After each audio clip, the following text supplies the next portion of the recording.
കഥ ആരംഭിക്കുന്നത് മഞ്ജുവിന്റെയും മനുവിന്റെയും വീട് കാണിച്ചുകൊണ്ടാണ്. അവിടെ ബാൽവീർ അവരുടെ കൊച്ചച്ഛനെ അപകടകരമായ ഒരു നിലയിൽ മരത്തിൽ നിന്ന് വീഴാതെ രക്ഷിക്കുന്നു. വീട്ടുകാർക്കിത് കാണുന്നതോടെ അത്ഭുതവും സന്തോഷവും ഉണ്ടാകുന്നു. കുടുംബാംഗങ്ങളെല്ലാവരും ചേർന്ന് ഈ സന്തോഷം പങ്കുവയ്ക്കുകയും കൊച്ചച്ഛന്റെ സുരക്ഷയ്ക്കായി ദൈവത്തിന് നന്ദി പറയാൻ പോകുകയും ചെയ്യുന്നു. അതേസമയം ദുഷ്ടലോകത്ത് ദുഷ്ടദേവത റാണി ദേവതയെ അട്ടിമറിക്കാൻ വലിയൊരു ഗൂഢാലോചന നടത്തുന്നു.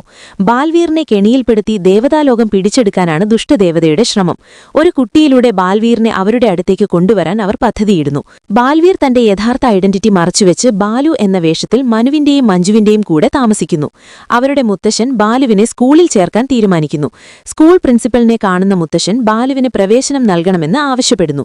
പഠനത്തിൽ പിന്നോക്കമാണെങ്കിലും ഒരു ടെസ്റ്റ് എഴുതി പാസ്സായാൽ അഡ്മിഷൻ നൽകാമെന്ന് പ്രിൻസിപ്പൽ സമ്മതിക്കുന്നു. ബാലു കഠിനമായി പഠിക്കുമെന്ന് വാക്ക് നൽകുന്നു. ദുഷ്ടദേവത ദേവതാലോകത്തെത്തി റാണി ദേവതയെ വെല്ലുവിളിക്കുന്നു. അവർ റാണി ദേവതയെ പരിഹസിക്കുകയും ദേവതാലോകം പിടിച്ചെടുക്കുമെന്ന് ഭീഷണിപ്പെടുത്തുകയും ചെയ്യുന്നു.